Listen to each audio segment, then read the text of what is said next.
حج کا مکمل طریقہ 1 منٹ میں اگر آپ یاد کرنا چاہیں تو اس طرح یاد کر لیں کہ میقات سے عمرے کی نیت سے احرام باندھیں گے، مکہ مکرمہ پہنچ کے طواف اور سعی، پھر حلق کروا کے احرام کھول دیں گے،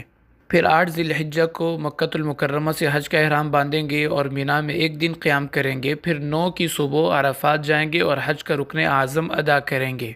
پھر مغرب کے بعد مزدلفہ جائیں گے، رات کا وہاں قیام کریں گے، فجر کے بعد مزدلفہ کا وقوف ہوگا، پھر سورج نکلنے پہ مینا جائیں گے اور جمرہ عقبہ پہ رمی کی جائے گی،